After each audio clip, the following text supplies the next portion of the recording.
Radhe Radhe everyone. आप सभी को अहोई अष्टमी की बहुत बहुत शुभकामनाएं। अहोई अष्टमी आने वाली है। आज की वीडियो में मैं आपको अहोई अष्टमी की बहुत ही सरल पूजा विधि बताऊंगी। अहोई अष्टमी का व्रत महिलाएं अपने बच्चों की लंबी उम्र और अच्छे स्वास्थ्य के लिए और उज्जवल भविष्य के लिए रखती हैं।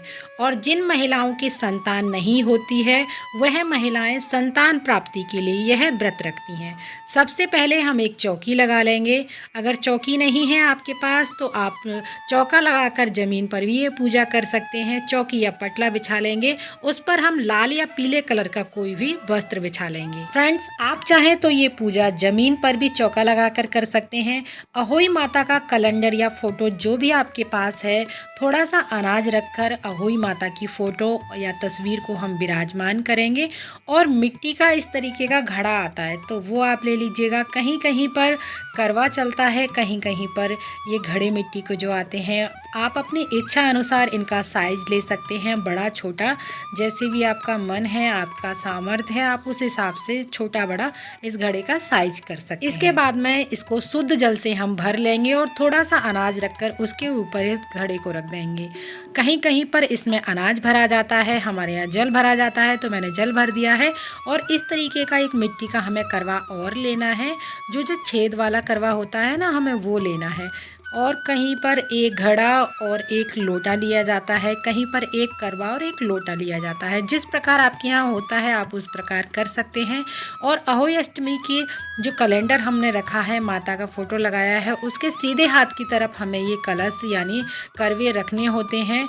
जो भी आपने करवे लिए हैं उन पर कंठ पर हमें कलावे ज़रूर बांधने हैं, घड़े पर और हमें करवे पर कलावा ज़रूर बांधना है। कंठ को कभी खाली नहीं छोड़ा जाता है, इसलिए आप कंठ पर कलावा ज़रूर बांधें। उसके बाद में हम कमोई यानी घड़े पर स्वास्तिक बना देंगे। तो रोली से हमें पूर्ण स्वास्तिक बनाना है।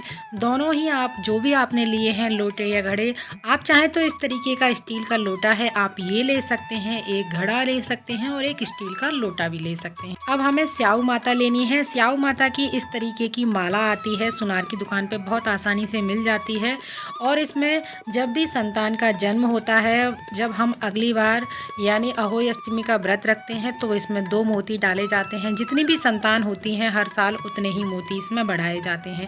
कहीं कहीं पर ये रिवाज होता है, संतान का जन्म होता है तब इसमें मोती डाले जाते हैं चांदी के, और विवाह के टाइम पर 2 मोती डाले जाते हैं। हमारे यहाँ हर साल चांदी के इसमें 2 मोती बढ़ाए जाते हैं, यानी एक संतान है तो 1 मोती बढ़ाएंगे और 2 संतान है तो 2 मोती बढ़ाएंगे। तो इस तरीके से हमें चौकी पर अनाज रखकर थोड़ा सा उसके ऊपर दीपक रखना है। आप मिट्टी का दीपक ले सकते हैं या पीतल का दीपक ले सकते हैं, और हम दीपक जला लेंगे।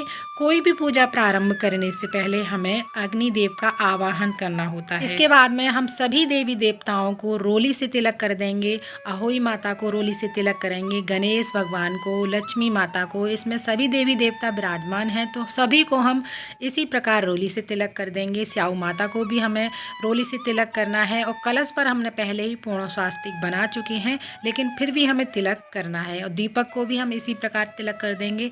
और इसके बाद में हमें हल्दी से तिलक करना है। हल्दी बहुत शुभ मानी जाती है और अहोई अष्टमी माता की पूजा में हल्दी का विशेष महत्व होता है, तो आप हल्दी का तिलक जरूर लगाइएगा। तिलक पर हम चावल समर्पित करेंगे इसी प्रकार सभी को। तो देखिए, स्याऊ माता का भी हमें पूजन इसी प्रकार करना है।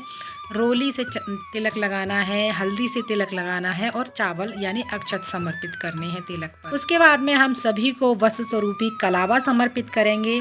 तो फोटो पर हम कलावा समर्पित कर देंगे और अहोई अष्टमी माता को हम चुनरी समर्पित करेंगे। अगर आपने चुनरी ला रखी है या है आपके पास तो आप वो चुनरी समर्पित कर सकते हैं, यानी चुनरी उड़ा सकते हैं। और दीपक को भी हम वस्त्र स्वरूपी कलावा समर्पित करेंगे। हमने घड़े पर और कमोई पर यानी करवे पर पहले ही कंठ पर कलावा बांध दिया है, तो वहाँ पर हमें बांधने की अब आवश्यकता नहीं है। इसके बाद में हम फूल समर्पित करेंगे। जो भी आपके पास फूल हैं वो फूल समर्पित करें अग्निदेव को और अहोई अष्टमी माता को, सभी को हमें फूल समर्पित करने हैं। अगर आपके पास फूल नहीं हैं तो आप ये पूजा बगैर फूलों के भी कर सकते हैं। इसके बाद में हम फल समर्पित करेंगे। तो इसमें हरे रंग का विशेष महत्व होता है फलों का। अगर आपको हरे रंग के फल मिल जाते हैं तो वो समर्पित कर सकते हैं, जैसे सिंघाड़ा है, खीरा है, मौसमी है, बहुत सारे इस तरीके के हरे फल होते हैं, वो समर्पित कर सकते हैं। और जो भी भोग आपने समर्पित किया है वो आप करवे के ऊपर ज़रूर रखिएगा, करवे को खाली नहीं छोड़ा जाता है। और आपके यहाँ जो भी मीठे में भोग बनाया जाता है वो बनाकर उसका भोग समर्पित कर सकते हैं। कहीं पर पुए बनाए जाते हैं मीठे, उसका भोग समर्पित कर सकते हैं। हमारे यहाँ पर सूजी का हलवा बनाया जाता है, उसका भोग समर्पित किया जाता है। तो मैंने यहाँ पर सूजी का हलवा ले लिया है, साथ में ही हम बतासे का भोग समर्पित कर देंगे अहोई अष्टमी माता को। तो इस प्रकार से हमें भोग समर्पित करना है। अहोई अष्टमी की पूजा में श्रृंगार का सामान भी मनसा जाता है। आप अपने सामर्थ्य अनुसार श्रृंगार का सामान मनस सकते हैं। और आप अपनी सासू माँ को साड़ी या सूट जरूर मनसिएगा, जो भी आपकी सासू माँ पहनती हैं सूट या साड़ी, और उसके ऊपर कुछ दक्षिणा जरूर रखिएगा। तो हम यहाँ पर दक्षिणा समर्पित कर देंगे और 1 लोटा जल ले लेंगे।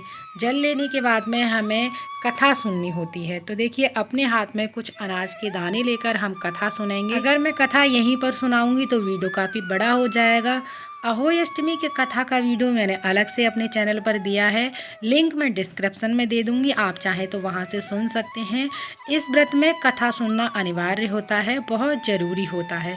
तो आप अहोई अष्टमी माता की कथा ज़रूर सुनिएगा। अगर जिनको पढ़ना नहीं आता है तो वो फ़ोन से सुन सकते हैं, या अपनी देवरानी जेठानी के साथ, सासू माँ के साथ भी ये कथा सुन सकते हैं। कथा सुनने के बाद में जो आपने हाथ में दाने ले रखे हैं अनाज के, उन्हें हम अहोई माता को समर्पित कर देंगे थोड़े से, और थोड़े से हम लोटे में डाल देंगे और कुछ हम करवे के ऊपर डाल देंगे। और बाकी के बचे हुए आप अपने पल्लू में बांध सकते हैं। अगर आप रात्रि में जब ध्रुव तारा निकल आता है, यानी जो भी तारे निकलते हैं, उसको अर्घ दिया जाता है। हमारे यहाँ कहीं कहीं पर चंद्रमा को अर्घ दिया जाता है।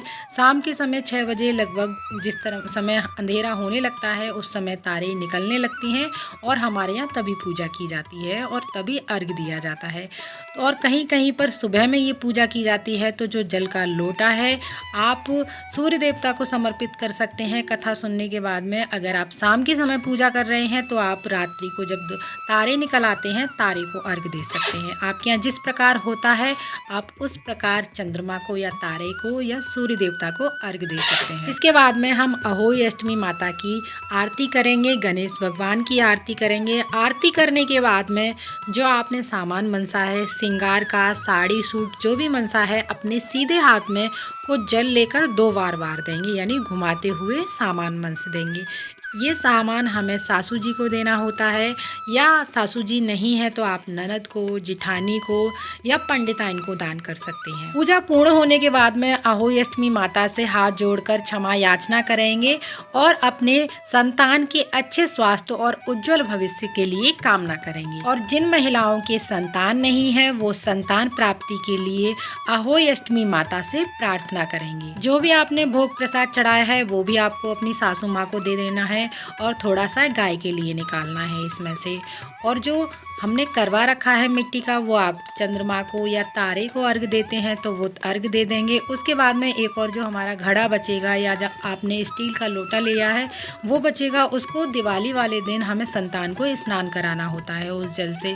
जो भी आप जल से स्नान करा रहे हैं उस जल में इस जल को मिला दीजिएगा। उसके बाद आप अपनी संतान को इससे स्नान करें। वीडियो अगर अच्छा लगा है, थोड़ा सा भी यूजफुल है, तो वीडियो को प्लीज़ लाइक ज़रूर कीजिएगा, साथ ही चैनल को सब्सक्राइब करना ना भूलिएगा। फिर मिलते हैं अगली किसी और वीडियो में, तब तक के लिए आप सभी को राधे राधे, जय माता दी।